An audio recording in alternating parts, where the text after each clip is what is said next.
भी करते हैं, सामाजिक कार्यकर्ता है। हाँ, एनजीओ मान लो या सामाजिक कार्यकर्ता मान लीजिए। डूंगरपुर में हाई स्पीड ट्रेन आ रही है, उसका हम स्वागत करते हैं,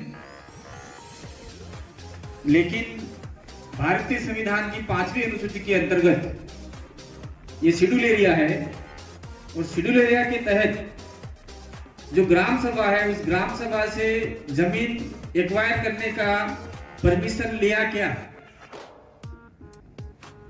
अभी मैं आपको एक चीज नहीं, मेरे सवाल जो है, क्योंकि ये खुला मंच है, हमको पूछने का अधिकार है, तो ग्राम सभा का परमिशन लिया या नहीं लिया, नंबर 1।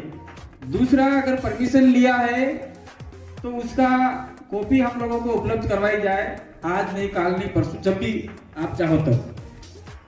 दूसरा सवाल ये है कि जो हाई स्पीड ट्रेन निकलेगी, उस ट्रेन निकलने के वहां जो पेड़ पौधे, खेत खलियान और जो सारा पर्यावरण नुकसान होगा, उस पर्यावरण के लिए क्या आप नए पौधे लगाएंगे?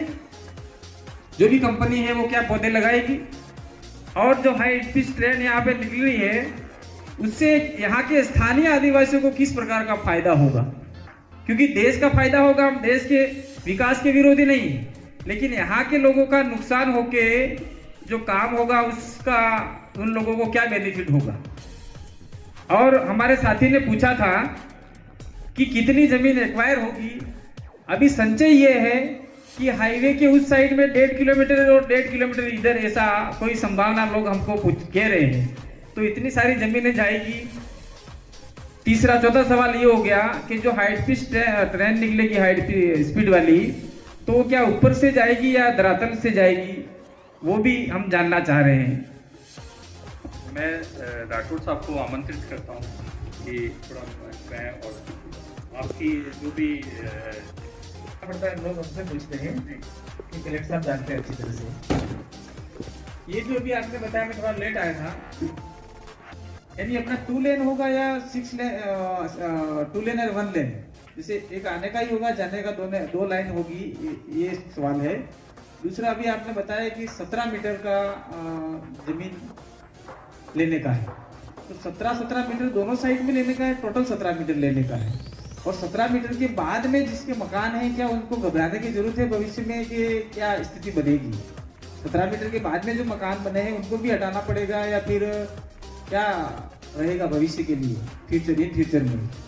ताकि वो लोगों को, जो लोग सवाल करेंगे, हमको जवाब देना पड़ेगा ना, थोड़ा बहुत तो समझाना पड़ेगा, क्योंकि विकास के काम हो रहे हैं, तो कहीं न कहीं हमको। तो पहला आपका क्वेश्चन है, ये 1 लेन है या 2 लेन है, तो up and down both side आएगी, ये 2 लेन है। दूसरा आपका क्वेश्चन है 17.5 मीटर का, तो मैं बताना चाहूँगा कि ये 17.5 मीटर का राइट ऑफ वे है, जहाँ पे हमारा डिज़ाइन जो है, हमारा एलिवेटेड कॉरिडोर है, वो 13.5 मीटर में रहेगा। बाकी 4 मीटर में हमारी नीचे मेंटेनेंस रोड रहेगी, और ये मेंटेनेंस रोड जो है, ये लोकल लोगों के लिए भी एक बेनिफिट रहेगा, वो लोग भी इसको यूज़ कर सकें। हाँ, यहाँ ये जरूर है कि हर जगह ये 4 मीटर की रोड अवेलेबल नहीं होगी।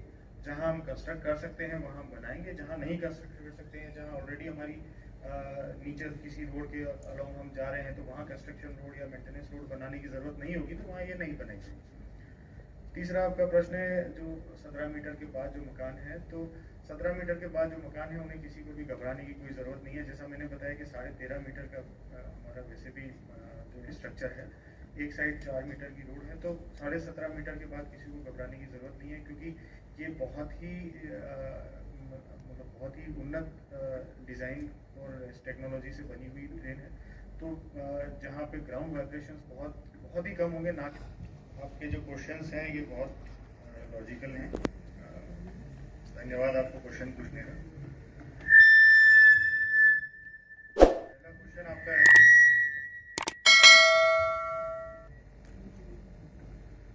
पहला क्वेश्चन आपका है ग्राम सभा से रिलेटेड। सो मैं आपको यहाँ बताना चाहूँगा कि अभी ये परियोजना है DPR स्टेज में।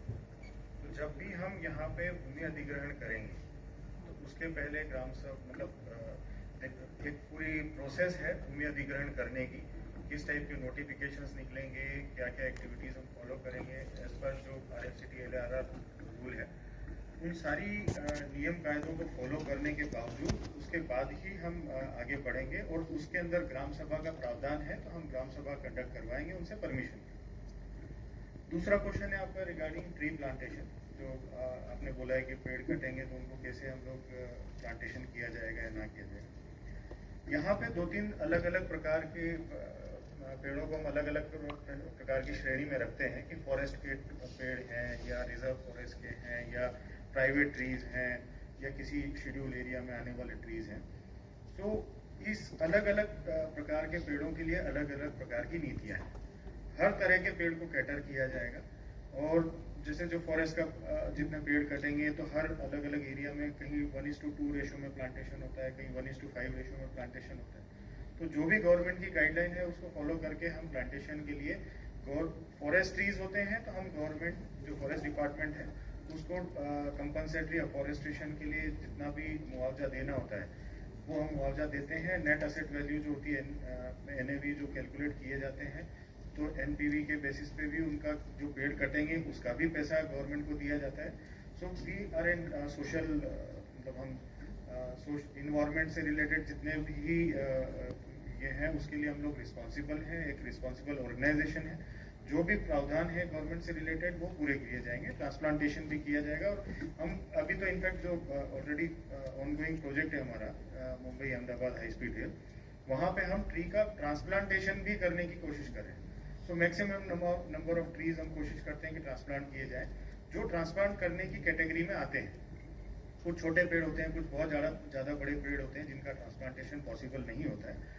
बट जिन पेड़ों का ट्रांसप्लांटेशन पॉसिबल होगा हम कोशिश करेंगे कि उन पेड़ों को उठा के दूसरी जगह प्लांट किया जाए। और इसी टाइप से हम ऑलरेडी एक परियोजना जो भी चल रही है उसमें कर रहे हैं, तो यहाँ पे भी वो प्रोसेस फॉलो की जाएगी तो हम करेंगे। तीसरा आपका क्वेश्चन था रिगार्डिंग लोकल बेनिफिट, जो यहाँ के लोकल लोग हैं उनको इस परियोजना से क्या बेनिफिट होगा, क्या चीज़ें। तो जैसा आपको बताया कि हम यहाँ पे एक स्टेशन आपको दिया जाएगा। जैसे ही कोई स्टेशन आएगा आप लोगों के यहाँ इंडस्ट्रियल एक्टिविटीज बढ़ती है, मतलब आपके टूरिस्ट आना जाना चालू करते हैं। इन सारी चीज़ों से एक बेनिफिट मिलता है, लोकल लोगों को रोजगार के साधन मिलते हैं।